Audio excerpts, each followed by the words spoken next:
Directo. Tienes el puntero si quieres.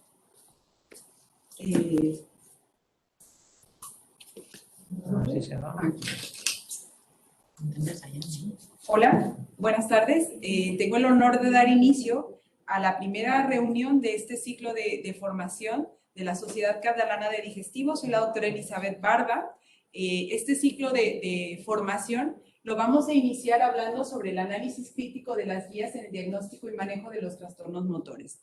Yo solamente voy a hacer una pequeña introducción y tengo el honor posteriormente de presentar a mis compañeras, la doctora Ingrid Marín y la doctora Claudia Barber, que ya presentaré en su momento.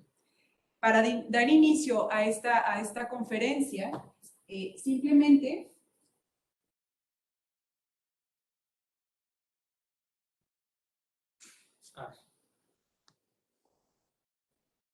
a manera de introducción, ya que somos un grupo de gente joven la que nos dedicamos a la motilidad, es una especialidad que nació técnicamente hace 50 años.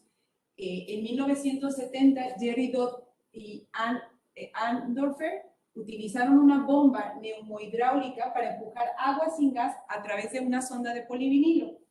Esta columna de agua dentro de los tubos transmitía presión a un transductor que desplazaba el volumen para convertirlo en un trazado que una vez puesto en la impresión se iba a unos rollos como si fuera el papel del electrocardiograma de cuadraditos que nuestros antecesores trabajaban muchísimo para interpretar horas y horas una manometría esofágica.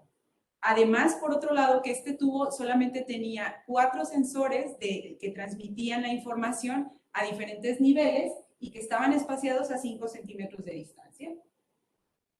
Este era ya no es aquel tubo con el papel, esta es una técnica relativamente novedosa, nueva, antes de la manometría de alta resolución. Lo que quiero mostrarles simplemente es la manometría, la sonda de manometría, que tenía 4 sensores a través de los cuales sale agua y nos transmite la señal del patrón de presión a nivel de esófago y del esfínter esofágico superior e inferior. Posteriormente, veíamos, ya cuando cambió el papel y se introdujo un ordenador a este trazado, podíamos ver con la manometría previa convencional solamente los 4 niveles que teníamos para medir con estos sensores, que si bien es cierto, podíamos ver la relajación del esfínter esofágico inferior y dos líneas que demostraban la motilidad a nivel distal del esófago, y ya no podíamos ver qué estaba pasando con el esfínter esofágico superior, y que cuando retirábamos para poder ver todo el cuerpo esofágico medio y distal, perdíamos la imagen del esfínter esofágico inferior. Con todo esto, en 1990, Ray Close inventó una sonda con sensores a 1 centímetro de distancia que tenían ya una presión ajustada a programas informáticos con registros de presión y les asignó el color, semejando con ello un mapa topográfico. Sin embargo, Ray Close originalmente solamente hizo estudios de manometría con agua, eran de perfusión. No fue, aquí está, hasta 20 años después o más que se inventó la sonda de manometría de alta resolución, en la cual, como podemos ver, tenemos 36 sensores con la particularidad de que están separados a 1 centímetro de distancia y que podemos ver toda la anatomía del esófago, el esfínter esofágico superior, el cuerpo esofágico, el esfínter esofágico inferior, y podemos ver en el momento preciso en que el paciente hace la primera deglución y relaja el esfínter. Y esto nos da el mapa topográfico que nos semeja un mapa cartográfico con los colores. Y gracias a que el señor Close fue el primero en 1990 que diseñó esto, pues se queda, a esto nosotros lo conocemos como Plot Close, debido a la primera persona que introdujo esto.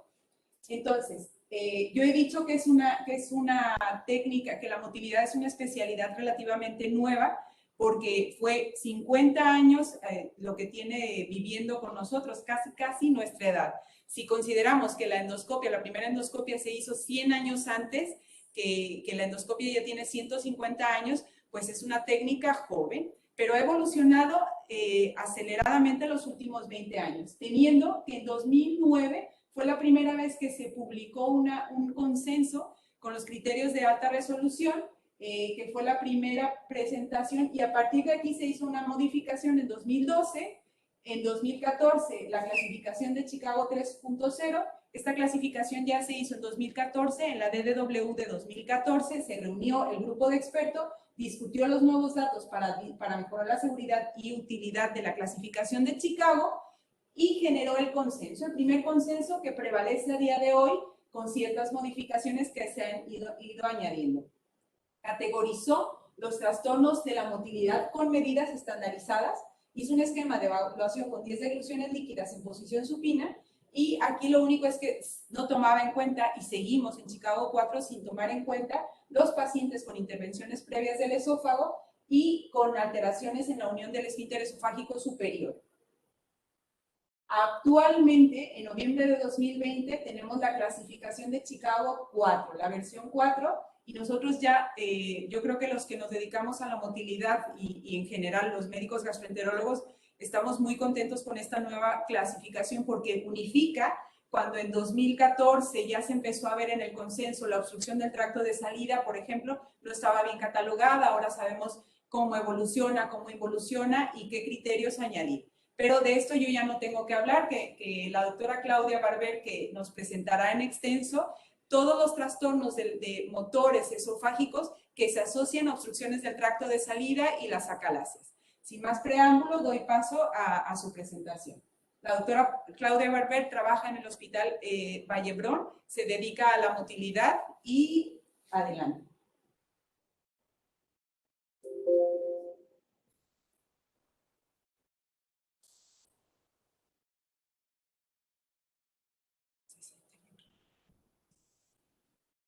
Bueno, buenas tardes, yo soy Claudia Barber y como ha dicho mi compañera, yo os hablaré del diagnóstico y manejo de trastornos al flujo de la unión esofagogástrica. En primer lugar, me gustaría agradecer la invitación a esta sesión y bueno, vamos con el tema.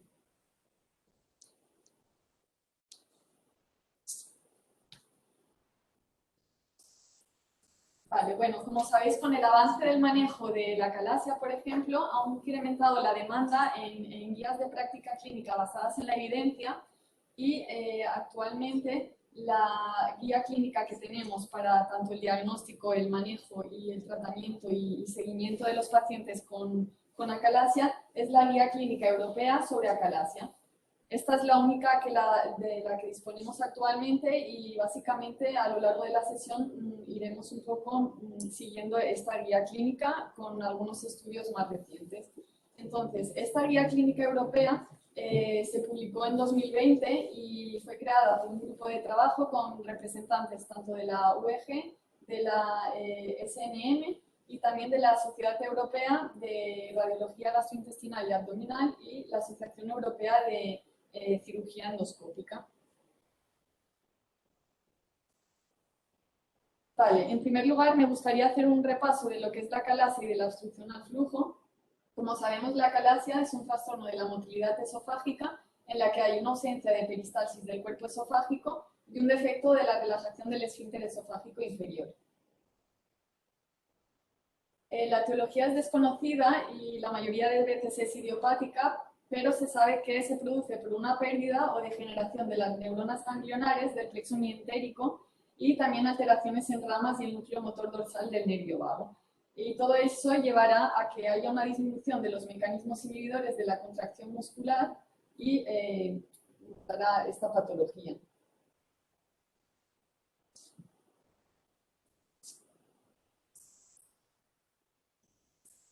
Los síntomas, como sabéis, más frecuentes son variados, pero los más frecuentes son la disfagia y la pérdida de peso. Entonces, con estos síntomas siempre tendremos que tener la sospecha de que pueda haber un trastorno motor esofágico. Pero como sabéis, antes de realizar estudios de funcionalidad, lo que se tiene que hacer es descartar si hay una patología orgánica. Por tanto, ante el paciente con estos síntomas, siempre en cuanto a pruebas complementarias, habrá que descartar patología orgánica con gastroscopia, asociando no biopsias esofágicas. En algunos casos es necesario hacer una econdoscopia y también es importante el estudio radiológico. Una vez descartada la patología orgánica, ya iremos al estudio funcional con la manometría esofágica de alta resolución, que actualmente en casi todos los centros ya es de alta resolución, algunos de ellos también incluyen hiperancionetría y bueno, en función de los síntomas del paciente se podrá añadir una pH-metría o una pH-hiperancionetría. Como sabéis, la manometría esofágica de alta resolución es el gold estándar en el diagnóstico de la acalasia y gracias a la manometría esofágica de alta resolución podremos ver los incrementos y descensos en la vigorosidad de las contracciones esofágicas. Nos va a permitir también ver la latencia distal de esas contracciones, porque una latencia distal corta, como veremos, va a ser patológica, y también ver si hay una alteración en la relajación del esfínter esofágico inferior, que será muy importante en el tema que estamos desarrollando. Todo esto, estos ítems, hacen que se genere la clasificación de Chicago, como ha explicado la doctora Barba, y como ha comentado, estamos ahora actualmente con la clasificación de Chicago versión 4.0, y lo que hace esta clasificación es dividir estos trastornos en dos grandes grupos. El que me voy a dedicar a explicar yo va a ser el de trastornos al flujo a través de la unión esofagogástrica. Incluiremos las acalasias, que ya hemos hablado un poco de ellas, incluyendo la tipo 1, tipo 2, tipo 3, y la obstrucción al flujo. Y ya los trastornos del peristaltismo ya los desarrollará mi compañera, la doctora María. Pues este algoritmo es muy útil para diagnosticar estos trastornos. Entonces siempre partimos de las 10 devoluciones que hacemos en la manometría esofágica de alta resolución en la primera posición, que normalmente suele ser en supino. Entonces, una vez visto si hay una alteración de la relajación del esfínter esofágico inferior, si hay una alteración nos iríamos a la parte izquierda y estaríamos ante trastornos al flujo, y si tenemos una relajación correcta nos iríamos a la parte derecha, que veremos posteriormente. Entonces, si nos vamos a la parte de la izquierda, una vez visto si hay una alteración de la relajación del esfínter esofágico inferior, tenemos que ver si hay una peristalsis o no del cuerpo esofágico.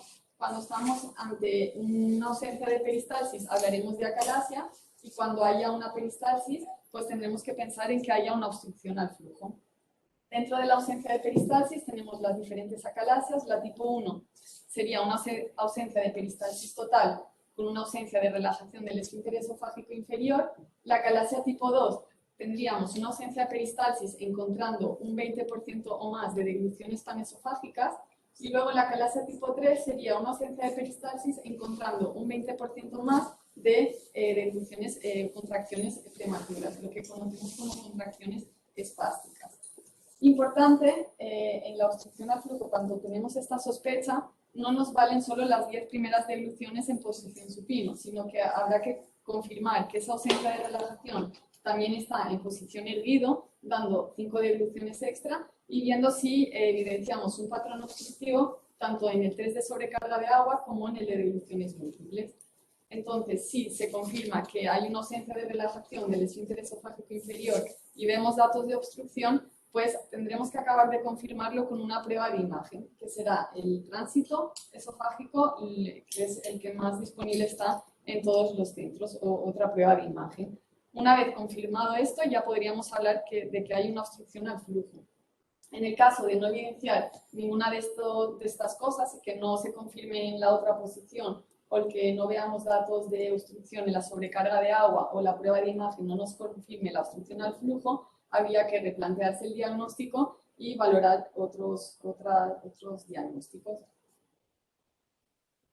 Aquí suelo enseñaros los 3 tipos de acalasia, como se ven en manometría esofágica de alta resolución. La tipo 1 sería esta ausencia de peristaltismo con una ausencia de relajación del esfínter esofágico inferior. La tipo 2 sería un 20% más de degluciones panesofágicas, como veis de arriba abajo, y una ausencia de relajación del esfínter esofágico inferior. Y la tipo 3 serían contracciones espásticas en el 20% o más de las degluciones y una ausencia de relajación del esfínter esofágico inferior.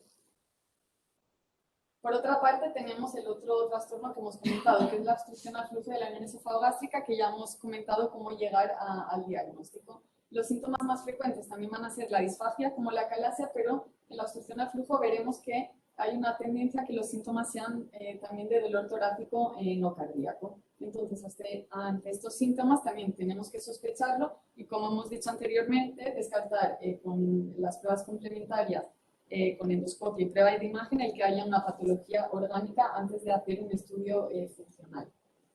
Tener en cuenta que la etiología de la obstrucción al flujo puede ser o bien una obstrucción funcional, que sea un fenotipo incompleto de acalasia, o que esta obstrucción al flujo se deba a una obstrucción mecánica. Por eso es muy importante completar los estudios con prueba de imagen. Se puede deber a patologías benignas como una hernia de hiato, el efecto Nissen, o que haya una estenosis esofágica péptica o posquirúrgica, o a una esofagitis eosinofílica. Y también siempre hay que descartar patologías malignas como neoplasias de la unión esofagogástrica, procesos esofágicos infiltrativos y también las compresiones vasculares extrínsecas. Y siempre tener en cuenta que también la obstrucción al flujo y también, como veremos, que la acalasia tipo 3 pueden producirse por el tratamiento con opioides. Entonces, siempre hay que revisar esto en nuestros pacientes. Entonces, ¿cuál va a ser el objetivo del tratamiento de la acalasia? Pues reducir la sintomatología, reducir la presión del esfínter esofágico inferior que hemos visto que está alterada y también prevenir las complicaciones. Y sobre todo en pacientes que estén con tratamiento opiáceo, siempre retirarlos. Tendremos tres grandes bloques de tratamiento: el médico, el endoscópico y el quirúrgico. Entonces, normalmente el tratamiento médico se reservará a aquellos pacientes que tengan una contraindicación quirúrgica y siempre como un tratamiento complementario o transitorio. Y son los más utilizados los nitratos y antagonistas del calcio, que se ha visto en los diferentes estudios que tienen muy baja eficacia y un efecto corto y muchos efectos adversos frecuentes. Por eso solo se utilizan en casos muy específicos y valorando los pacientes. Dentro del tratamiento endoscópico tenemos la inyección de toxina botulínica, la dilatación neumática y el POEM, que es la más novedosa, y luego como tratamiento quirúrgico la miotomía quirúrgica. Y vamos a explicar un poco más a fondo cada uno de los tratamientos y veremos que muchos de ellos también serán aplicables a la obstrucción al flujo. Entonces, se ha visto que los predictores de peor respuesta al tratamiento en el caso de la acalasia es el ser joven, el subtipo manométrico de acalasia, en este caso el tipo 3, y luego otros predictores inciertos que se han ido estudiando, que como son el dolor torácico y la severidad de los síntomas. Cuando nos planteamos un manejo endoscópico, en primer lugar también tenemos que plantearnos qué riesgo anestésico tiene ese paciente. Entonces, si ese riesgo anestésico es alto, optaremos por el Botox, y si no, pues tendremos que valorar el realizar un POEM o una dilatación. El Botox tiene un buen perfil de seguridad, lo que hace es bloquear las neuronas liberadoras de acetilcolina y con dosis bajas ya se consigue hacer una parálisis muscular. Se ha visto que la respuesta al mes es de un 78%, pero como veis a lo largo del tiempo va perdiendo efectividad y se precisarán nuevas inyecciones. Normalmente se inyectan 100 unidades repartidas en la circunferencia del área espástica y como efecto secundario pueden aparecer un dolor torácico leve en un 20% más o menos de los pacientes y un ardor retroesternal en un 5 o 10%. Como veremos, esta opción se reserva ya a pacientes con alto riesgo anestésico, ya mayores, porque como se necesitan sesiones repetidas, pues en un paciente joven no se plantea esta opción. Por otro lado, la dilatación endoscópica lo que va a hacer es debilitar el esfínter esofágico inferior, rompiendo las fibras musculares. Normalmente se utilizan balones rígidos inflados con presión de 30, 35 y 40 por 10, bajo control radiológico, y vemos que la efectividad es algo mayor al Botox, con una respuesta a los 20 meses de un 85%, y como vemos también va perdiendo efectividad con el tiempo. Pero sí que se ha visto en algunos estudios que haciendo varias sesiones de dilataciones, a los 10 años puede haber una efectividad del 90%. Como complicaciones estará la perforación de un 2,6% más o menos, y como efectos secundarios podemos encontrarnos con un reflujo. Y luego el POEM, como sabemos, es una miotomía peroral endoscópica, que lo que consiste es hacer una incisión en la mucosa esofágica, hacer un túnel submucoso de unos 10-12 centímetros por encima del esfínter esofágico inferior, hasta 3-4 centímetros en cavidad gástrica, y se realiza una miotomía de ambas capas musculares extendiéndose hacia el estómago, y luego ese túnel se cierra con unos clips hemostáticos. Y lo que nos va a permitir, como sabéis, es hacer miotomías más largas, que nos va a ser muy útil en la acalasia tipo 3, que como hemos visto hay una espasticidad del cuerpo esofágico y también en el espasmo esofágico distal. El primer POEM se realizó en 2008 por Inoue, que era un cirujano que se dedicaba a hacer endoscopias, y hizo el primer caso y vio que era una técnica viable y segura. Entonces ya luego, así resultados más consistentes los tenemos en 2019 con un ensayo clínico aleatorizado que comparaba la miotomía de Heller contra el POEM y vio que estas dos técnicas tenían una eficacia similar. Era un estudio de no inferioridad y se vio que sí, que el POEM como efecto adverso más frecuente tenía el reflujo, que era sobre todo mayor en los primeros meses, pero que bueno, a partir del segundo año ya era igual comparado a las otras técnicas. Pero no tenemos todavía ensayos controlados aleatorizados a largo plazo y bueno, hay muchos estudios retrospectivos. También se han visto que el POEM tiene una buena respuesta en algunas series cortas publicadas en la obstrucción al flujo de la unión esofagogástrica y bueno, en el espasmo esofágico distal y en el Jack Hammer. Como vemos, la respuesta también es mayor, es de un 91% a los 1 o 2 años y de un 88,5% a los 3 años. Y bueno, como efectos adversos que se han descrito en los 5 primeros años de experiencia por el grupo de Shanghái, se vio que había un 0,8% de fallo de cierre mucoso y algún caso de hemorragia y hidrotórax y neumotórax. Y el efecto secundario que es más común es el reflujo sintomático. Y luego, por último, el manejo quirúrgico, tendríamos la cardiomiotomía de Heller, que ya hace 100 años que se inventó y que actualmente es vía laparoscópica, dado que reduce la estancia hospitalaria y reduce el dolor posquirúrgico y el paciente puede hacer una vida normal en pocos días. Es importante que la miotomía esofágica tenga unos 4 a 8 centímetros y la miotomía gástrica de 0,5 a 2 centímetros. Y normalmente se asocia para una técnica antirreflujo que sería la funduplicatura normalmente anterior o posterior. Bueno, siempre están los riesgos intraoperatorios como la perforación gástrica o esofágica, la lesión del nervio vago o las lesiones esplénicas que son menos frecuentes. Y bueno, hay controversias sobre el manejo quirúrgico, pero normalmente en la mayoría de los centros lo que se hace es un abordaje transabdominal y sobre todo vía laparoscópica y asociando la funduplicatura que hemos comentado. Como hemos dicho, la longitud de la miotomía tiene que tener al menos 4 centímetros en la vertiente esofágica y de 1 a 2 centímetros en la vertiente gástrica. Y se han visto que predictores de éxito de la cardiomiotomía de Heller serían el tener un IRP elevado al diagnóstico y como predictores de fallo que van mal serían los estadios avanzados como esófagos sigmoides y el que haya habido tratamientos endoscópicos previos.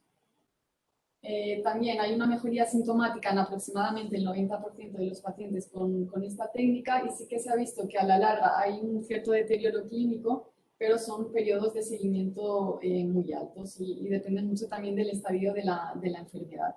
Y también se ha descrito el reflujo postcirugía, que puede ser o bien inmediato o a largo plazo, a pesar de haber asociado una funduplicatura. Normalmente las causas de fallo de la miotomía serían pues, el que se haya hecho una miotomía incompleta, sobre todo en centros que no tengan mucha experiencia en hacer esta técnica, o que aparte de la miotomía incompleta haya asociado fibrosis en el procedimiento. Y luego la disrupción de la funduplicatura también puede ser una causa de miotomía fallida o que esté muy tensa, por ejemplo. Vale, bueno, y aquí os quiero enseñar un poco la importancia de los 3 tipos de acalasia, qué implicaciones pronósticas tienen. Esto es un estudio que se hizo en 2013 a largo plazo, en el que se comparó la dilatación endoscópica con la miotomía quirúrgica. Entonces, como vemos en la gráfica de arriba, vemos que a los 60 meses el mayor éxito se obtenía en la acalasia tipo 2, en segundo lugar la tipo 1 y la que peor respuesta tenía era la tipo 3. Y luego en las gráficas de abajo vemos que tanto en la tipo 1 como en la tipo 2 no había mucha diferencia entre si se hacía una dilatación endoscópica o una miotomía quirúrgica, pero en la tipo 3 sí que veíamos que con la dilatación endoscópica se perdía mucha eficacia a lo largo del seguimiento y que era mejor hacer una miotomía quirúrgica. Por eso es muy importante ver ante qué tipo de acalasia estamos y ante qué tipo de paciente estamos para elegir una opción terapéutica adecuada. Entonces, ¿qué es mejor, el POEM, una dilatación neumática, la miotomía de Heller? Pues bueno, hay un metaanálisis ya en 2021 que estudia esto y se ha visto ya que el POEM es mejor que la dilatación cuando se comparan ambas y que entre el POEM y el Heller hay diferencias muy pequeñas y que el POEM es discretamente mejor. Pero la desventaja de este metaanálisis es que como limitaciones no ve los diferentes subtipos de acalasia que hemos visto que es un factor muy importante a la hora de determinar el tratamiento. Y bueno, en cuanto al efecto sobre el reflujo, pues el POEM se ha visto que puede generar mayor reflujo que el Heller porque no tiene asociado una técnica antirreflujo. Entonces, también es importante tener en cuenta que el POEM puede ser una alternativa a aquellos casos que hayan fracasado una miotomía de Heller. Entonces, a la hora de escoger un tratamiento también tenemos que tener en cuenta esto, con una tasa de éxito de un 90% aproximadamente. Entonces, ¿y qué hacemos con el seguimiento de estos pacientes una vez se han tratado de la acalasia? Pues durante el seguimiento hay que ver si hay persistencia de los síntomas o no, y muchas veces nos encontramos que los pacientes todavía persisten con síntomas como la disfagia, que es lo más frecuente, y en segundo en frecuencia estaría el dolor torácico. ¿Y qué puede pasar? ¿Por qué pasa esto? Pues muchas veces ha sido porque ha habido una miotomía incompleta y por eso los pacientes persisten con disfagia, o que haya una fibrosis a nivel de donde se haya hecho el tratamiento, o que la fundiplicatura que hayan hecho esté demasiado tensa, y luego también hay casos de disfagia funcional. Esto sería lo más frecuente. Entonces, ¿qué hacer con estos pacientes? Según la guía clínica que hemos comentado al inicio de la sesión, pues en estos pacientes lo ideal sería pues repetir una manometría o una prueba de imagen, un esofagograma, para ver si realmente no hemos hecho un buen tratamiento. Luego también cuando tenemos pacientes con dolor torácico, también hay que plantearse si el tratamiento ha sido inefectivo y lo ideal sería también repetir una manometría o el esofagograma. Y también cuando vemos que estas pruebas son normales y que no se justifica por esto el dolor torácico, siempre hay que tener en cuenta el reflujo que puede dar este síntoma. Entonces se tendría que hacer un tratamiento empírico con IBPs o hacer un estudio de pechimetría. Y luego, hablando un poco más específicamente de la obstrucción al flujo, siempre tener en cuenta, a diferente de la acalasia, que el tratamiento debe ir dirigido al subtipo etiológico, porque una intervención como es una miotomía sobre el esfínter esofágico inferior no siempre va a estar indicada dependiendo de la causa. Dado, por ejemplo, si tenemos una causa mecánica farmacológica, pues no tendrá ningún sentido. Entonces, en el caso de que la obstrucción sea por una esofagitis eosinofílica, habrá que tratar esta entidad correctamente. Si hay anillos o estenosis esofágicas, pues se puede optar por una dilatación endoscópica, y luego en los casos que sea una obstrucción al flujo por una postfunduplicatura, habrá que plantearse reintervenir a estos pacientes. Luego, si se confirma la etiología funcional, como hemos visto al inicio, pues tenemos que saber que la mayoría de las veces tienen un curso benigno, y la mayoría de los pacientes o bien son asintomáticos o tienen síntomas leves y muchas veces es un hallazgo incidental. Entonces, en los casos de estos que son leves, en principio no se intervendrían y haríamos un control manométrico en unos meses. Y en el caso de que sí que haya una clínica importante de disfagia, se ha visto que la intervención temprana es importante y las modalidades terapéuticas serán muy similares a las de la acalasia. Las farmacológicas, como hemos visto, que no son muy efectivas, y luego pues podremos optar con la dilatación endoscópica, el Botox o el POEM, que ya hemos visto que tiene una respuesta del 93,3%. Y siempre, como en la acalasia, individualizando la edad, la severidad de los síntomas y la experiencia del centro donde se realice. Entonces, bueno, esto es un esquema un poco que dice lo mismo. Cuando hemos diagnosticado una obstrucción al flujo en la manometría, pues siempre ver si hay síntomas o no. Cuando el paciente está sintomático, se observa y se repite el estudio manométrico en unos meses, y luego siempre tener en cuenta que dependiendo de si la etiología es funcional o mecánica, el tratamiento cambia. Se han visto algunos predictores de persistencia de síntomas en estos casos, que sería una disfagia en la presentación severa, un IRP elevado, un DCI elevado y también el que se presente con un dolor torácico asociado a disfagia. Y en estos casos sí que se ha visto que el tratamiento sobre el esfínter esofágico inferior es importante hacerlo pronto. Y bueno, ahora os presentaré dos casos clínicos un poco que servirán para repasar un poco la teoría que hemos visto.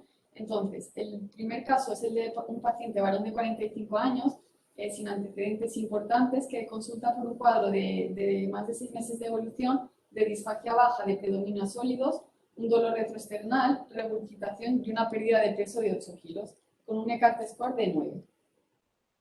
Entonces, como hemos dicho al inicio, siempre antes de hacer un estudio funcional, lo que tenemos que descartar es que no haya una alteración estructural, una patología orgánica que justifique estos síntomas. Entonces, con los síntomas que tenía este paciente, se hizo una endoscopia que lo que veía era un descenso esofágico dilatado con retención líquida y un cardias puntiforme que dificultaba el paso del endoscopio, pero no se vio ni una neoformación ni ninguna lesión, y se tomaron biopsias esofágicas que descartaron esofagitis eosinofílica y el resto de la exploración fue normal. Se realizó un esofagograma que lo que vio era un esófago dilatado con un afilamiento en punta de lápiz al final que nos sugería el que pudiese haber un trastorno motor como tipo acalasia. Entonces se hizo ya el estudio manométrico en la que se vio una ausencia de relajación del esfínter esofágico inferior, una panpresurización del cuerpo esofágico y en el test de devoluciones múltiples y de sobrecarga de agua había un patrón obstructivo con panpresurización. Esto es lo que veíamos en la manometría, ondas panesofágicas con panpresurización y una ausencia de relajación del esfínter esofágico inferior. Entonces, tener en cuenta siempre el algoritmo que hemos dicho al inicio. En este paciente hicimos las 10 primeras devoluciones y vimos que había una alteración de la relajación del esfínter esofágico inferior y vimos que el 20% más de las ondas eran con presurización panesofágica y con ausencia de peristalsis. Y entonces, aquí ya podemos ver que estaríamos ante una acalasia tipo 2. Entonces, ¿qué tratamiento endoscópico sería recomendable para este paciente? Pues bueno, el Botox es un paciente joven que requeriría muchos tratamientos de repetición porque se ha visto que pierde la eficacia con el tiempo, entonces no sería la opción más indicada. Luego, en cuanto a tratamientos endoscópicos, hemos dicho que el POEM es mejor que la dilatación neumática. ¿Pero qué escogeríamos, el POEM o una miotomía de Helle? Pues en este paciente, teniendo en cuenta que es un paciente joven, que el POEM tiene un mayor efecto secundario de reflujo, pues la opción correcta sería la miotomía de Helle. ¿Vale? Como hemos dicho, es muy importante tener en cuenta qué subtipo de acalasia hemos diagnosticado. Como hemos visto, la tipo 2 es la que mejor pronóstico tiene, la que mejor responde al tratamiento y como habíamos dicho, no hay mucha diferencia entre si el tratamiento es quirúrgico o endoscópico, pero como hemos visto que el POEM puede desencadenar una mayor tasa de reflujo y es un paciente joven, pues se opta por el tratamiento quirúrgico para evitar este riesgo.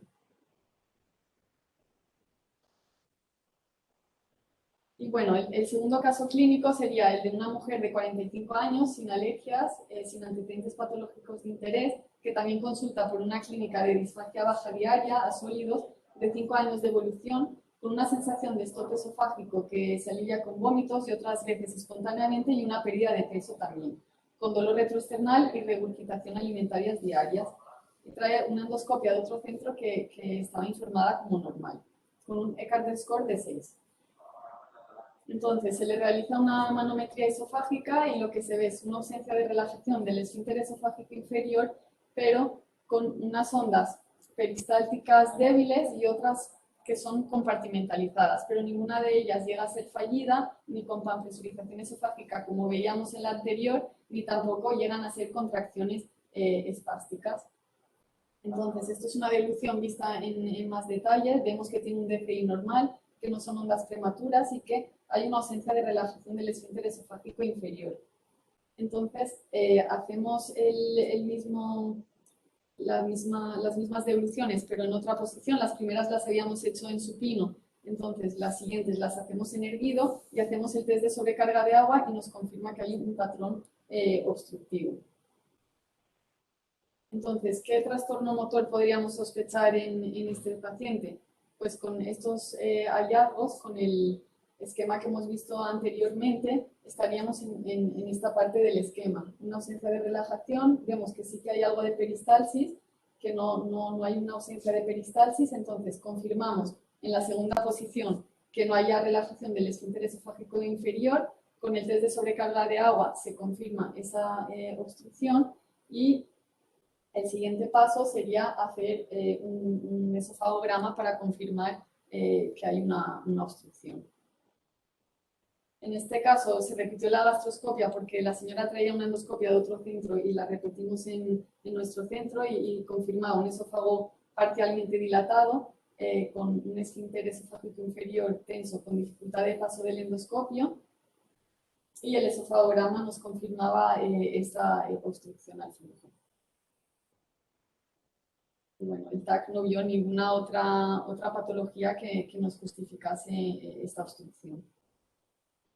Entonces, en este caso, pues estaríamos ante una obstrucción al flujo y entre estos tratamientos, pues el POEM podría ser una opción válida, además teniendo en cuenta que eran una manometría en las que las ondas se veían compartimentalizadas, entonces al poder actuar sobre el cuerpo esofágico, pues podríamos reducir la sintomatología y mejorar las presiones de la paciente.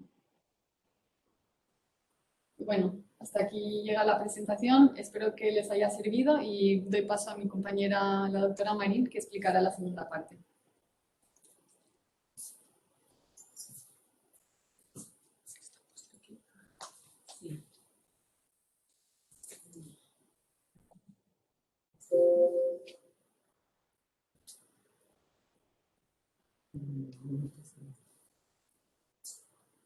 Buenas tardes a todos. Ahora seguiré yo con la siguiente parte.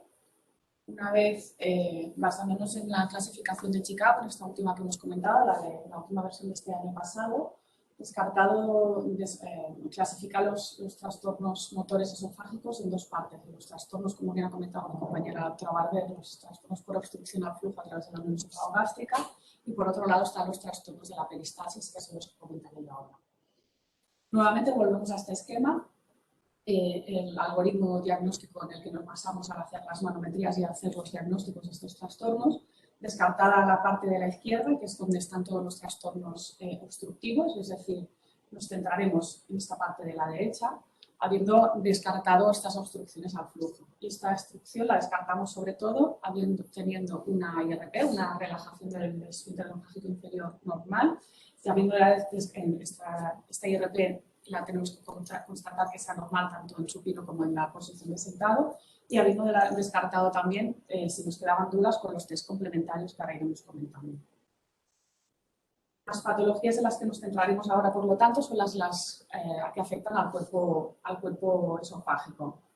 Una vez descartada, como hemos comentado antes, la obstrucción al flujo, es decir, nos encontramos ante las degluciones con una correcta relajación del esfínter esofágico, lo que haremos será valorar la contractilidad del cuerpo esofágico. ¿Y cómo valoramos esto? ¿Cómo valoramos la peristalsis? Pues con lo que ha comentado antes mi compañera, con la DFI. Esto es un parámetro que nosotros podemos medir muy fácilmente con la manometría esofágica de alta resolución y que nos valora la amplitud, la fuerza de esta contracción. Y la medimos con teniendo en cuenta varios parámetros. Por un lado, la fuerza, esta amplitud de esta contracción, su duración y la longitud de esta onda peristáltica. Con esto ya se han establecido unos valores de normalidad y sabemos que una onda normal es aquella que tiene una DCI entre 450 y 8000 milímetros de mercurio por centímetro por segundo. Fuera de esto tenemos ondas hipercontráctiles que se han establecido que son con una DCI superior a 8000. Este valor de corte está establecido porque estos 8000 milímetros de mercurio solo se encuentran en el 3% de los pacientes que se someten a una manometría y nunca se encuentran en pacientes sanos. Y por otro lado tenemos las ondas por defecto, con menores amplitudes, con menores DCI. Tenemos las ondas hipotensivas, que se definen como con DCIs entre 100 y 450 milímetros de mercurio, o las ondas fallidas, aquellas que son ausentes o que están con una DCI inferior a 100 milímetros. Teniendo en cuenta esto, empezaremos con las ondas, con los trastornos de la peristalsis con ondas débiles o ausentes. En este cuadro inicial tenemos estas dos patologías. Por un lado nos encontramos con la peristalsis ausente, que se define por un 100% de ondas fallidas, y en el que tenemos que resaltar que es la IRT, es decir, la relajación del esfínter esofágico inferior, tiene que ser normal, porque si no nos encontraríamos ante un caso de una calasia tipo 1. Y por otro lado tenemos la motilidad esofágica ineficaz. En esta nos detendremos un poquito más porque es la que ha ido evolucionando y cambiando a lo largo de las últimas clasificaciones de Chicago, y yo creo que en esta última es donde se ha apurado un poquito más, porque habíamos visto que, como en las anteriores clasificaciones, sobrediagnosticábamos muchas motilidades ineficaces que luego no tenían repercusión clínica. En este caso, la motilidad esofágica ineficaz actualmente se define como la presencia de más del 50% de ondas fallidas, es decir, con ondas ausentes o con menos de 100 milímetros de mercurio en su DCI, o más del 70% de ondas inefectivas. Estas ondas inefectivas actualmente se definen como unas ondas débiles, es decir, con una contracción entre 100 y 400 milímetros de mercurio, o unas ondas peristálticas con una DCI normal, superior a 450, pero que tienen unos defectos peristálticos que ahora veremos en detalle de más de 5 centímetros. Respecto a la peristalsis ausente, no ha cambiado mucho, 100% de ondas peristálticas ausente, ausencia total de actividad en el cuerpo esofágico, con una relajación correcta del esfínter esofágico inferior, y es una patología que normalmente vemos sobre todo en pacientes con afectación por esclerodermias difusas. Por otro lado, hasta aquí nos detendremos un poquito más, está la motilidad esofágica ineficaz. Como hemos dicho, se ha ido apurando un poquito más este diagnóstico, porque a lo largo, sobre todo entre la clasificación de Chicago 3 y esta última actualización, hemos ido viendo cómo sobrediagnosticábamos pacientes con peristalsis esofágica ineficaz. Pensaba que nos basábamos en estas 10 degluciones simples con el paciente en decúbito supino, que nos daban en muchos casos estas ondas débiles. Y aquí tenemos, por ejemplo, un ejemplo de un estudio que nos veía que la mayoría de los pacientes con esta motilidad esofágica ineficaz, en un seguimiento a lo largo de 5 años, pues la mayoría de ellos quedaban asintomáticos e incluso normalizaban la manometría. Además, lo que nos interesa al decir que esta motilidad es ineficaz es realmente cómo transporta el bolo.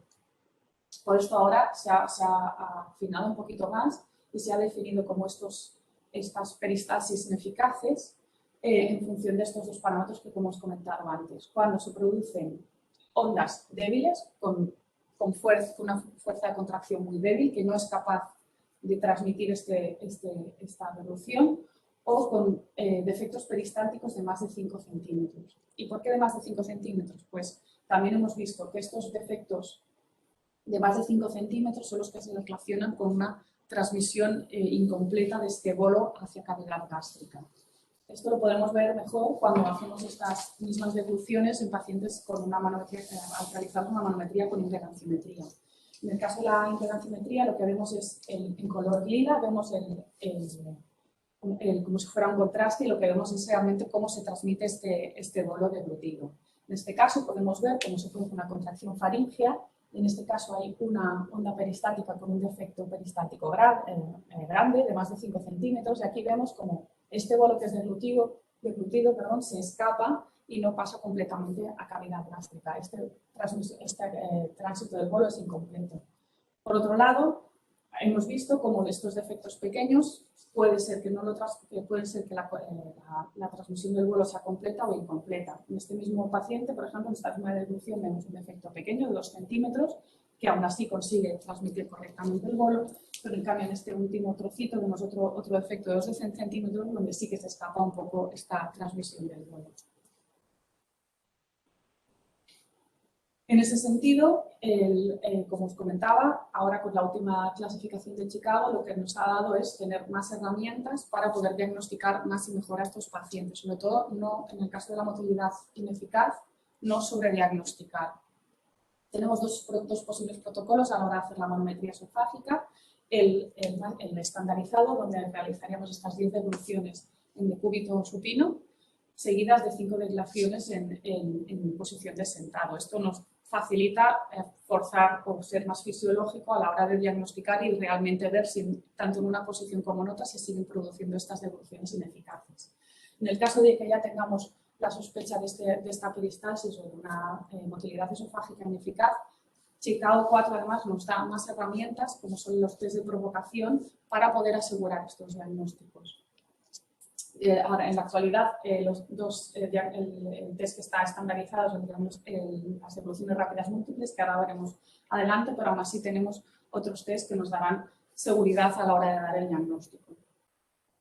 Por un lado, tenemos el test de devoluciones rápidas múltiples, que es un test que se ha estudiado ya ampliamente, que se basa en la capacidad que tiene el cuerpo de inhibir la contractilidad del esófago y relajar el esfínter esofágico superior al hacer unas devoluciones múltiples seguidas. En esta imagen tendríamos la respuesta normal en un sujeto sano, donde se producen varias devoluciones múltiples y se produce la ausencia de actividad en el cuerpo esofágico y la relajación del esfínter esofágico inferior. En este test lo realizamos dándole 5 devoluciones seguidas de 2 mililitros cada uno, rápido, para que el paciente la degluta rápidamente. Hemos visto también que la respuesta normal, después de esta ausencia de actividad en el cuerpo esofágico, es la de producirse una onda contráctil posterior de mayor amplitud, como si fuera una onda de limpieza de estos bolos deglutidos. Por otro lado, también hemos visto 2 patrones de respuesta diferentes también, que son los que nos ayudarán a optimizar estos diagnósticos. Por un lado, podemos ver cómo se produce en algunos casos de algunas patologías, sobre todo las patologías con obstrucciones al flujo, cómo se producen en estos casos ausencia de inhibición del cuerpo esofágico, unas ondas panesofágicas y una falta de relajación del esfínter esofágico inferior. Y por otro lado, otro tipo de respuesta, que es el que más nos interesará en los pacientes con motilidad esofágica ineficaz, que es donde vemos cómo sí que se realiza la correcta inhibición del cuerpo esofágico, pero esta onda peristáltica de mayor amplitud que deberíamos ver posteriormente no la vemos.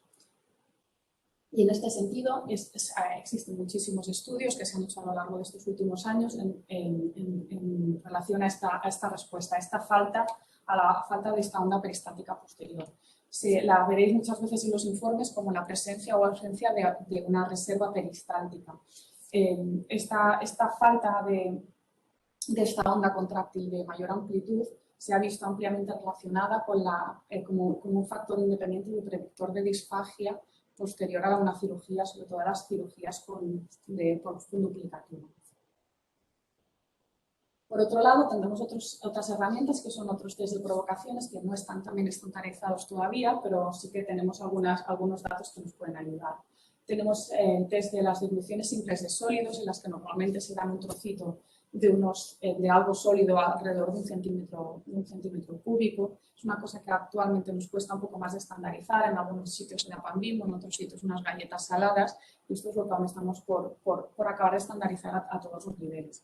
Lo que sí que sabemos es que comparando la respuesta habitual de la devolución simple con 5 mililitros de agua, la respuesta de la onda peristáltica del cuerpo esofágico normal a un sólido es de hacer una onda con mayor amplitud y más lenta, o que se transmite más lentamente, traduciendo este esfuerzo, esta onda que tiene que realizar una mayor contracción para pasar este bolo sólido hacia la cavidad gástrica.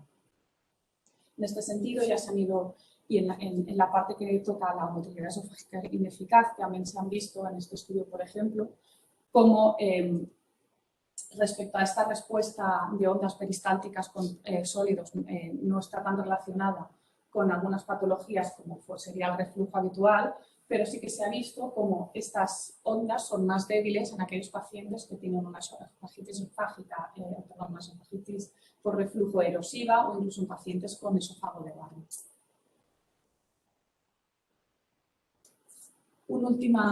Otra herramienta que podríamos utilizar en caso de duda o de someter a estrés a estos pacientes que tenemos dudas de si hay una peristalsis ausente o una motilidad esofágica ineficaz es el test con comida. El test con una comida libre que normalmente le pedimos al paciente que nos traiga o que realice una comida que a él normalmente le provoca molestias. Ese es un ejemplo de un mismo paciente con una manometría con impedanciometría, donde vemos cómo al hacer las evoluciones simples con los 5 mililitros de agua se producen ondas débiles, ondas con grandes defectos que nos podrían dar a tener ya el diagnóstico sin duda de que es una motilidad esofágica ineficaz, pero cuando le pedimos al paciente que coma libremente una comida de manera habitual, haciéndole un test de provocación, que en el fondo es lo más fisiológico, que es su vida diaria, vemos cómo las ondas que se producen son totalmente normales. ¿De acuerdo? Estas ondas pasan a tener una amplitud normal, sin defectos peristálticos, por lo tanto, en condiciones fisiológicas este paciente no tiene una motilidad esofágica ineficaz. Estos test, además, con comidas libres, nos han servido sobre todo para optimizar estos diagnósticos. Como hemos dicho, con los test, con las 10 evoluciones simples, sobre todo la peristalsis ineficaz, sobrediagnosticamos mucho. Aquí podemos ver en estas dos columnas cómo con las evoluciones simples obtenemos una gran mayoría de diagnósticos tanto de aperistalsis como de motilidad esofágica ineficaz. Cuando al mismo paciente se le realiza el test de comida libre, lo que vemos es que este esófago responde correctamente y no cumple estos parámetros de motilidad ineficaz ni de aperistalsis. De la misma manera, y tal como ha comentado también mi compañera en los trastornos obstructivos, aquí nos pasa al contrario. Es un test de provocación que someten a estrés tanto al esófago como a la unión esofágico-gástrica, y estos test nos ayudan a diagnosticar más correctamente, a provocar estos síntomas en pacientes con posibles obstrucciones.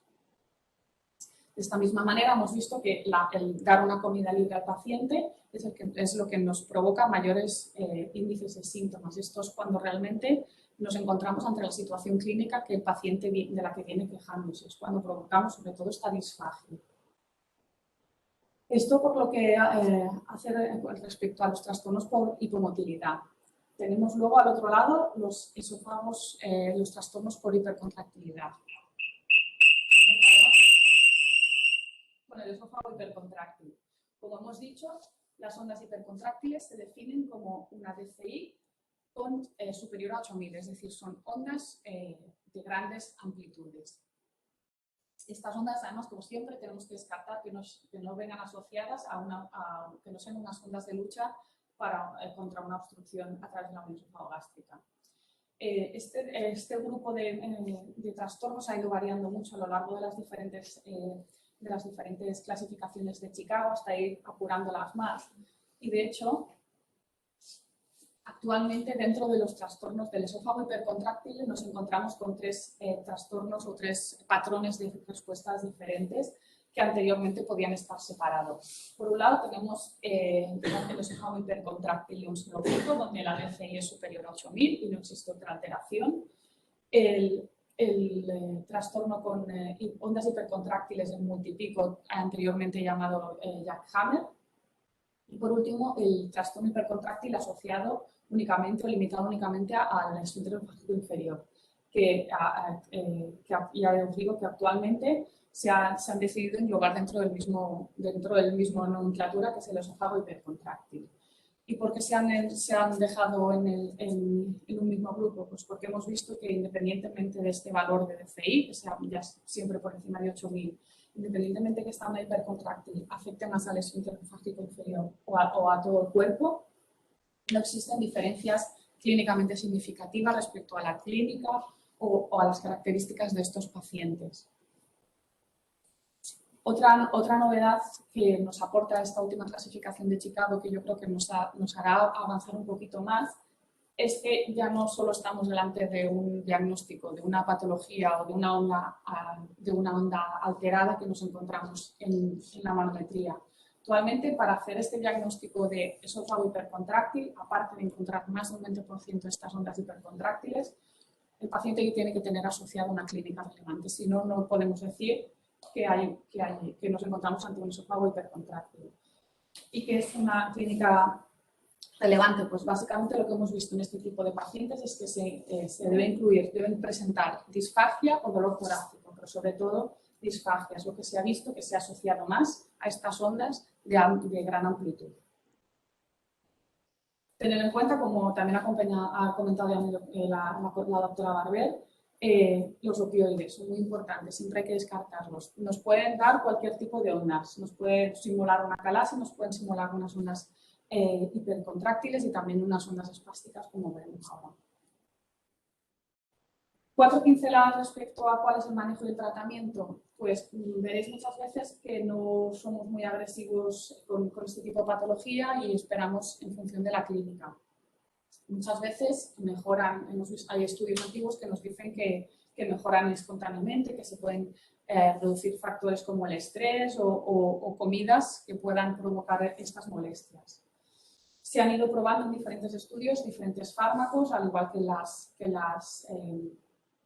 las acalasias, como son los bloqueadores de calcio o los nitratos, sobre todo para mejorar el dolor, pero en el fondo no estamos tratando la patología, la alteración neurológica subyacente. Sí que hay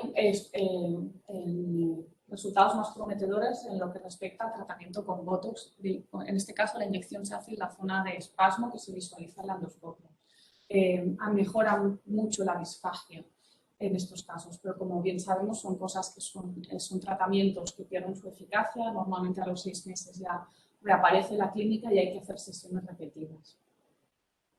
Ya en la última guía de la ESC se planteó también el tratamiento con POEM en estos pacientes y hoy por hoy nos queda mucho camino por recorrer antes de recomendar un POEM en este tipo de pacientes porque no deja de ser una terapéutica agresiva que en pacientes que a lo mejor sí que evolucionan a calasia o que se quedan en nada. Y para acabar, 4 pinceladas sobre el último trastorno que nos queda, que es el espasmo esofágico distal. El espasmo esofágico distal no deja de ser una entidad rara que nos encontramos por sí sola de manera muy anecdótica.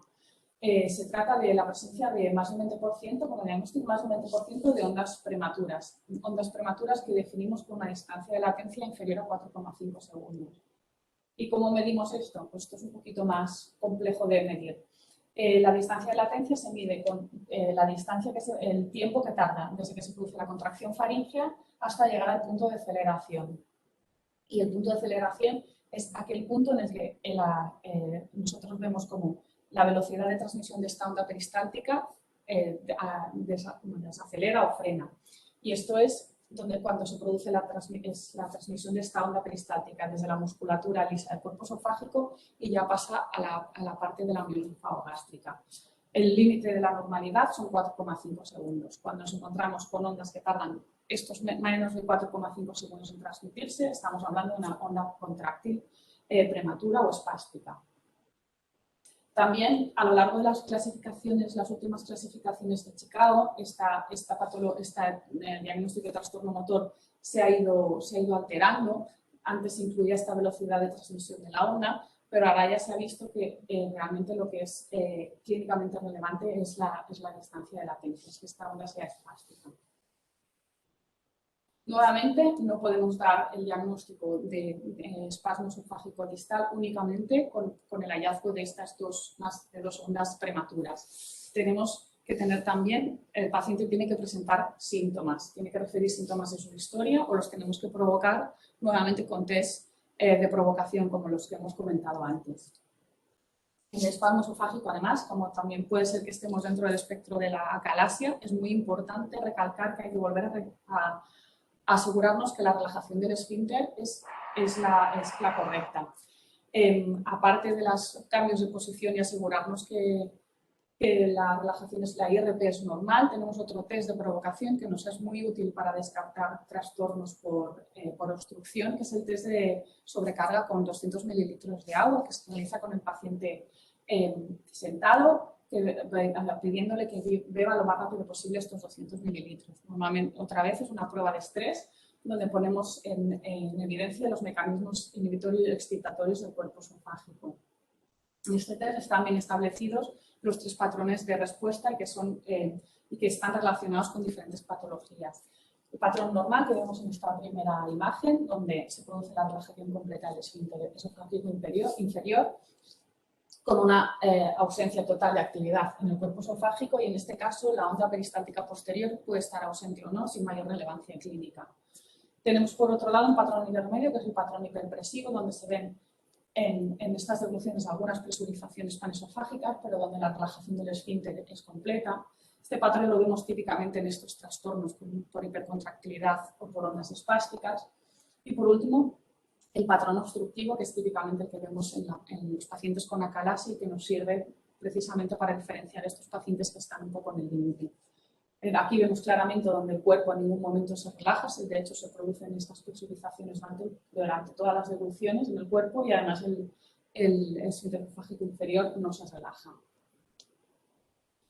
4 pinceladas respecto también al manejo, pues es un poco en la misma línea respecto como en las ondas en el esófago hipercontráctil. Tenemos que asegurar bien el diagnóstico. Si no lo tenemos claro, hacer estos test de provocación para ver si provocamos estos síntomas. Tener muy claro que no existe obstrucción y nuevamente tener presente los opioides. Cada vez están más presentes en los tratamientos de muchos pacientes y hay que tenerlos en cuenta porque muchas veces retirando este tratamiento desaparece la disfagia y de hecho las manometrías, las alteraciones desaparecen. Tener en cuenta que tenemos los test de provocación, como hemos comentado, para acabar de confirmar los síntomas y la patología y nuevamente en el caso del espasmo esofágico, medidas conservadoras, normalmente evolución para ver si este paciente evoluciona hacia una acalasia tipo 3 o no e intentar modificar los fármacos que puedan producir estas molestias. A modo de resumen y para que quede de manera muy visual qué es lo que de qué estamos hablando cada vez que veáis un diagnóstico de estos trastornos de la peristalsis. En primer lugar, tenemos la peristalsis ausente, donde no se produce, donde las ondas son fallidas o están ausentes y donde sí que se produce una relajación del esfínter esofágico inferior. Por otro lado, tenemos la peristalsis, la motilidad esofágica ineficaz, que nos tenemos que encontrar más de un 70% de estas ondas fallidas o más, ineficaces o más de un 50% de ondas fallidas. Tener en cuenta que estas ondas ineficaces pueden ser ondas débiles con una DCI, como hemos dicho, una amplitud inferior a 450 milímetros de mercurio o con defectos peristálticos grandes, de más de 5 centímetros. Estas son las ondas que hemos visto que no son eficaces a la hora de transportar el bolo hacia la cavidad gástrica. La peristalsis, la motilidad esofágica ineficaz o la peristalsis siempre la encontraréis asociada a un test de degluciones rápidas múltiples. Nos interesa mucho ver qué reserva o qué capacidad peristáltica tiene este cuerpo esofágico, ya sea porque estemos valorando un paciente con un reflujo y que se pueda plantear en un futuro una cirugía antirreflujo, como para asegurar este diagnóstico de peristalsis ineficaz. En este caso, lo más importante es ver la fuerza o la contractilidad de esta onda peristáltica posterior. En caso de que esta sea débil o ausente, os encontraréis que con nosotros ponemos los informes sin evidencia de reserva peristáltica ausente.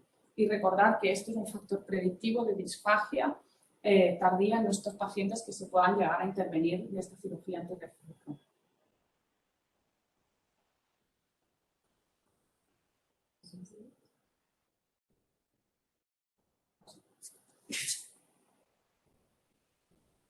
Ya está, entonces ya está, será la última. No, me quedaba teóricamente me quedaba otra. Vale, sí, la morcilla ya.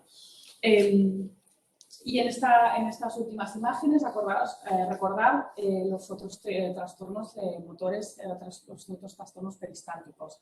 El espasmo esofágico distal, donde estas ondas son prematuras, espásticas, definidas por una distancia de latencia corta, donde es muy importante descartar la obstrucción para no separarlo de las acalasias tipo 3.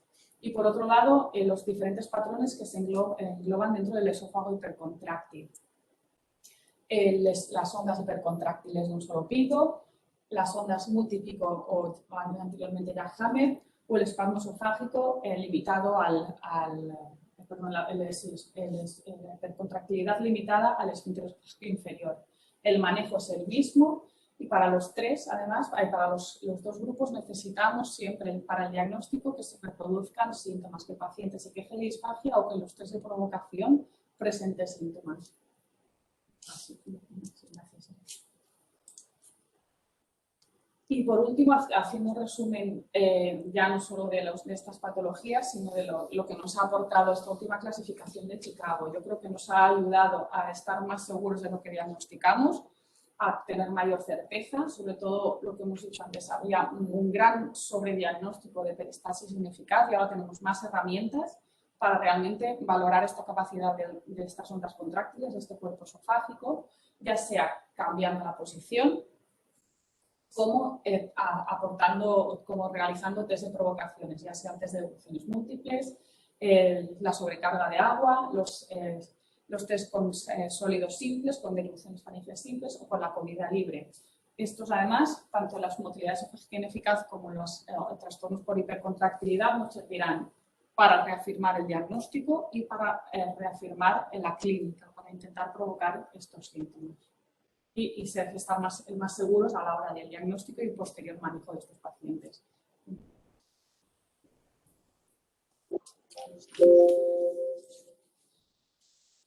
Gracias. No te he dejado ir.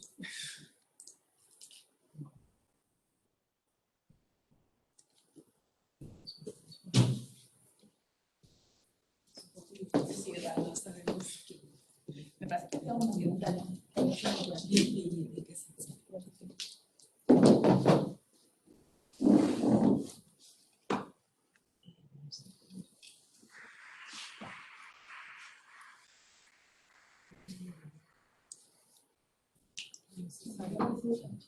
Aparece.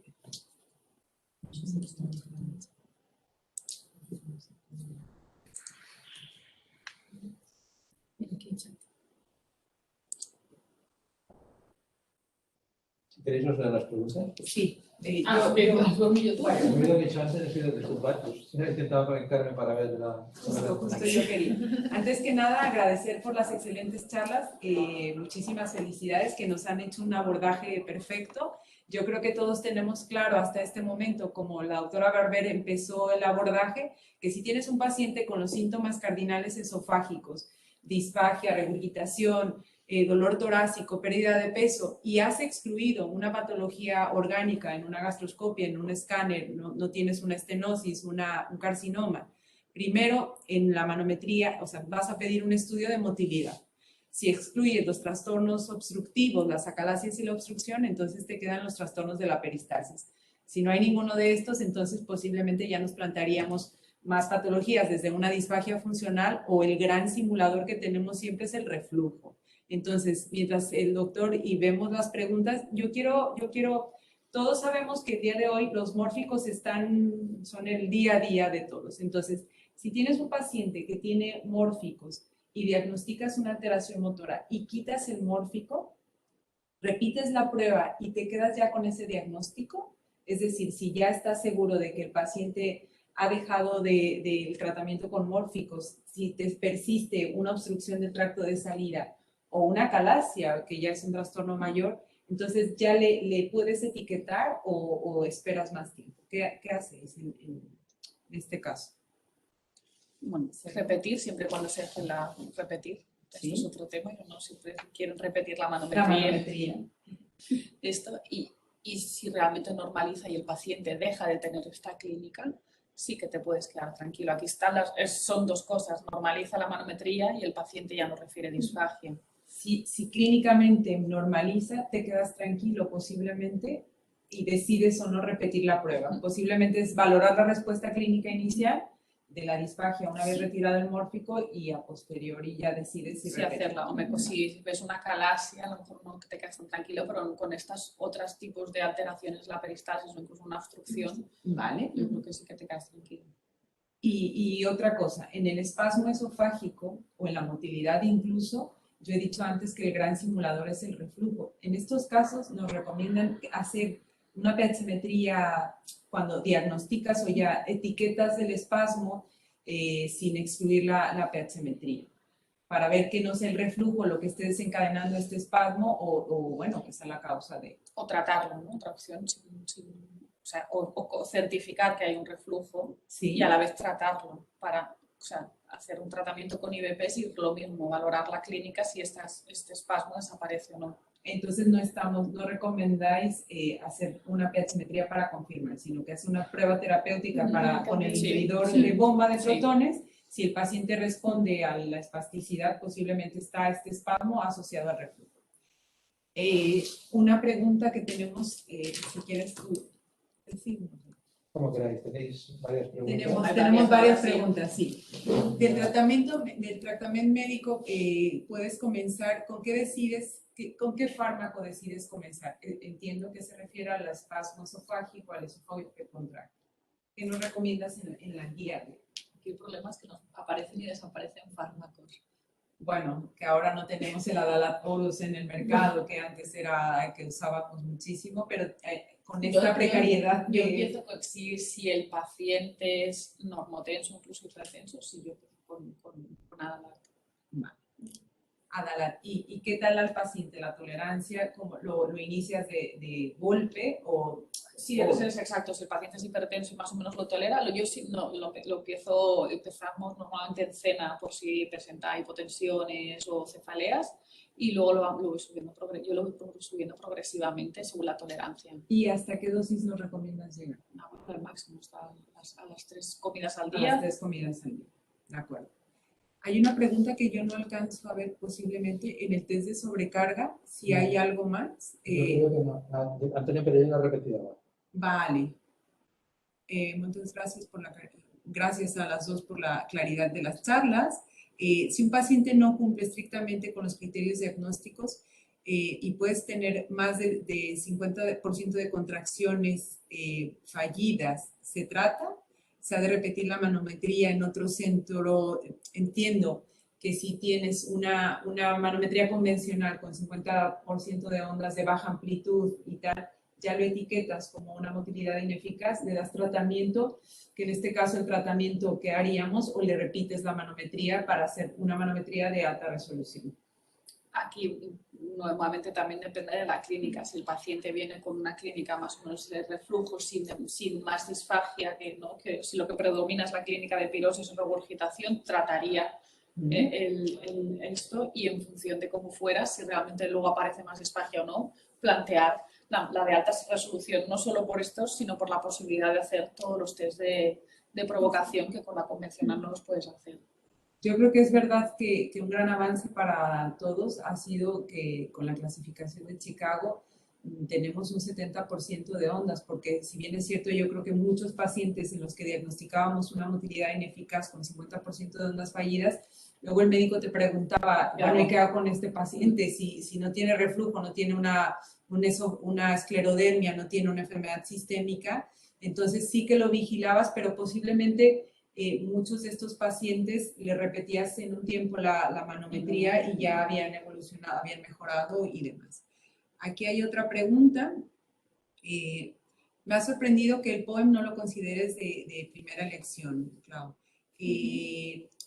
A pesar de que tenga más reflujo el POEM, que lo puedes controlar con el IVP, ¿por qué no lo recomiendas en este paciente? Supongo del caso clínico. ¿Sí? Bueno, porque, si habéis visto la miotomía, si hay un fallo de la miotomía, luego se puede rescatar con un POEM.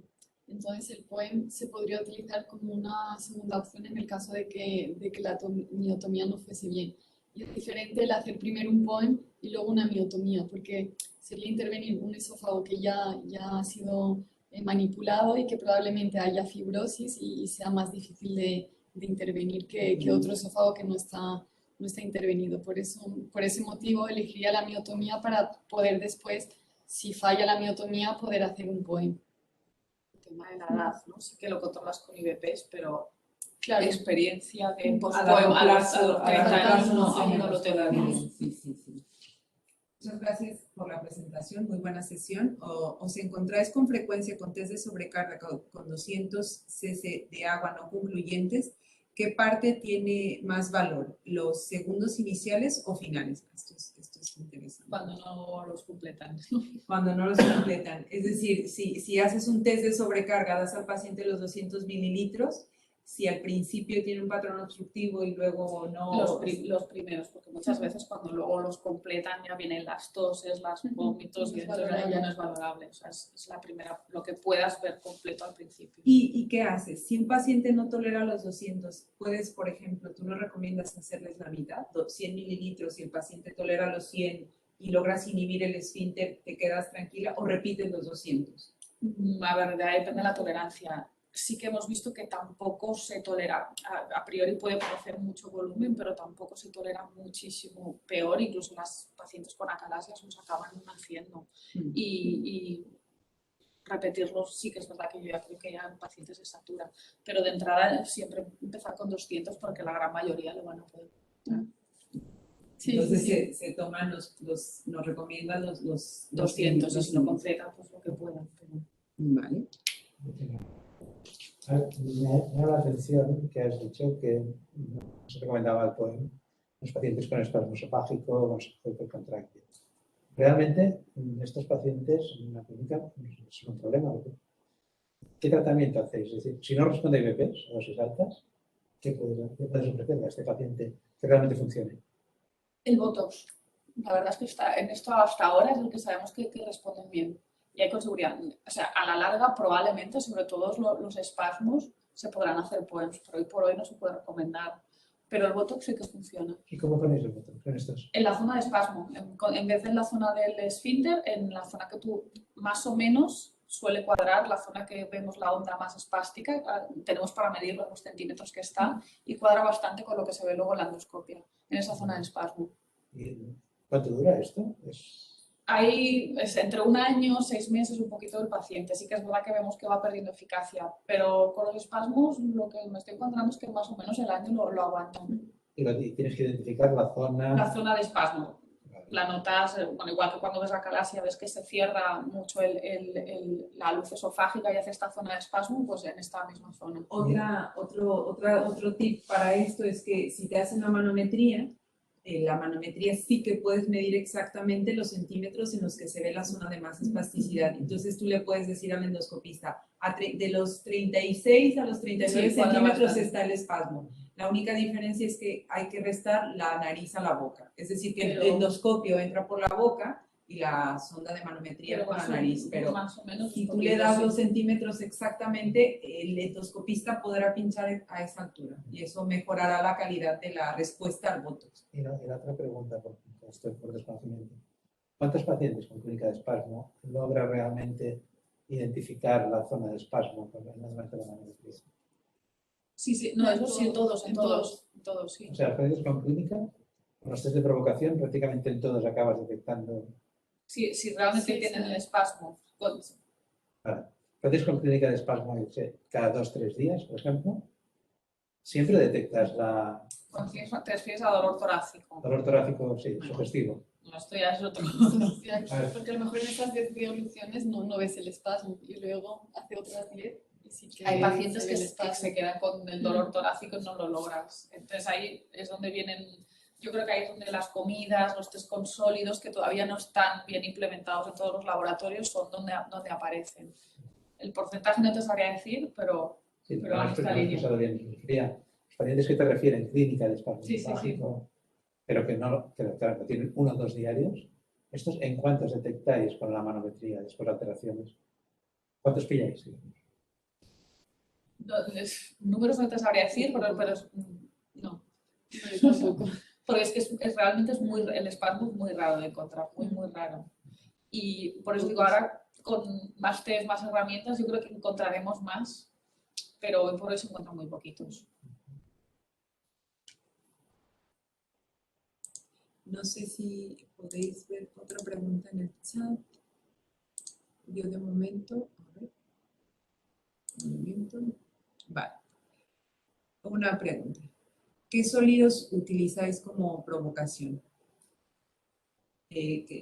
Básicamente, yo les puedo explicar que nosotros en el Hospital Clínic estamos usando galletas Marías o tostadas que las partimos en 4 trozos intentando que sea el mismo tamaño. Es muy difícil porque en algunos estudios se han usado estos biscotes que son el cuadradito y que son sólidos y van remasticando. Entonces, recientemente estamos revisando esto con 20 degluciones, 10 y 5, si el paciente es capaz de despertar la clínica. Y lo que usamos es las galletas Marías o las tostadas. Entonces, ¿por qué?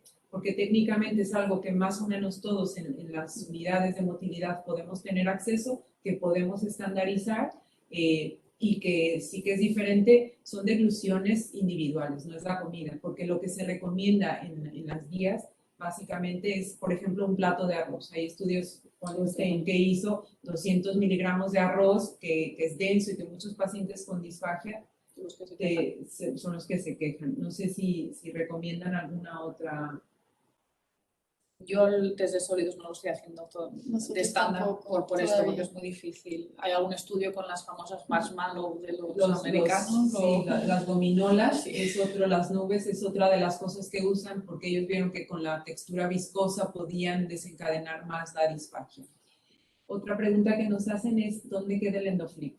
¿Qué papel en las guías de ambas, de una a cada una, dónde está el endoflip? ¿Dónde lo ponemos en la guía? En el caso de la parte de trastornos al flujo estaría sobre todo en la obstrucción al flujo para confirmar realmente si hay una obstrucción, en qué grado, y cuando no queda claro si hay, y para acabar de confirmar en los centros que tienen endoflip muchas veces se acaba confirmando de esta manera, pero claro, lo más normal es que en los centros se disponga de esofagograma o de tránsito y no se tenga el endoflip, entonces claro, no está tan disponible en todos los centros, pero sí que nos ayudaría mucho a la hora de confirmar una obstrucción al flujo, más que en la calasia, porque es más claro en la manometría la calasia.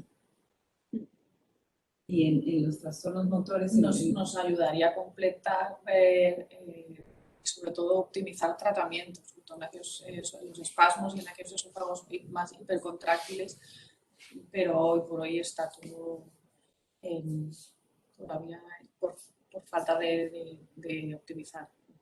Otra de las utilidades del endoflip a día de hoy que están intentando es que cuando hacen el POEM, al paciente le ponen el flip en el quirófano o en la sala de endoscopia donde se está haciendo y en ese momento pueden medir si han cortado las fibras lo suficiente para revertir esa espasticidad y para saber que el paciente va a responder y que no te dejas.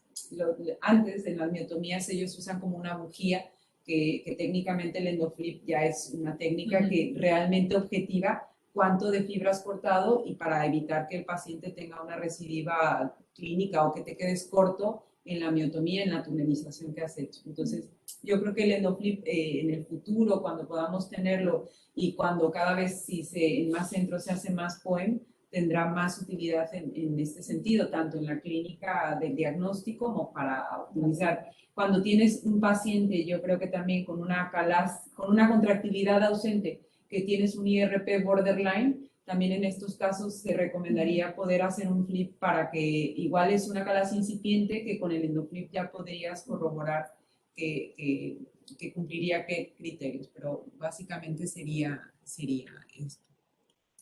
¿Alguna otra pregunta de los que nos han hecho el honor de venir con nosotros? Se les agradece muchísimo el sacrificio de estar por aquí. Del público de momento no tenemos más preguntas.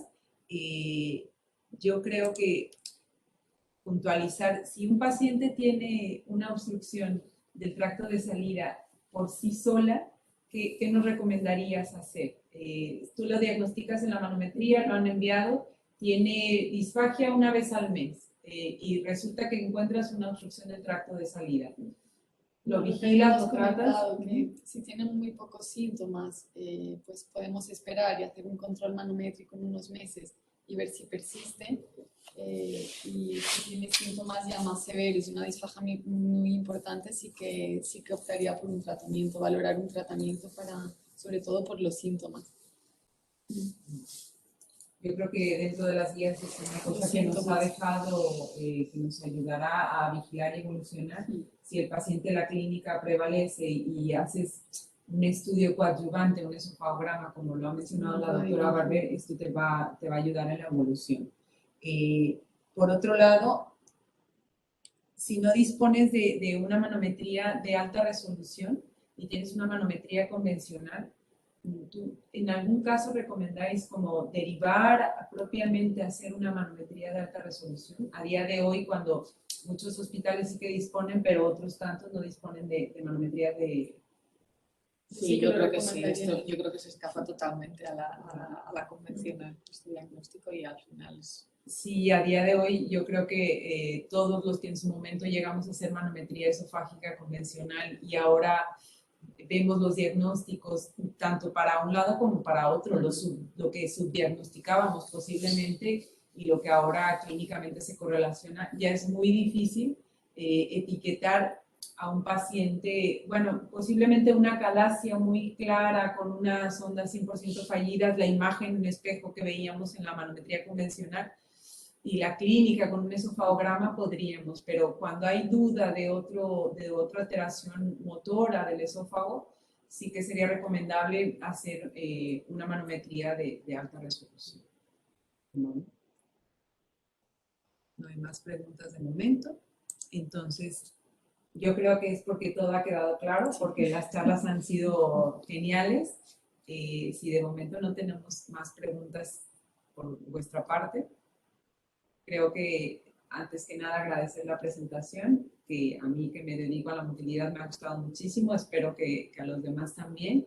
Gracias a los que han estado aquí y a los que han estado conectados desde casa. Y nada, la siguiente sesión será dentro de 4 semanas, más o menos. Hay que estar al tanto, también es una guía clínica, como he mencionado al inicio, este ciclo de 2021-2022 está enfocado a la adaptación de las guías clínicas al manejo y a la práctica clínica para todos. Seguramente serán muy benéficas para nuestra práctica clínica y pues es todo. Muchas gracias y buenas noches.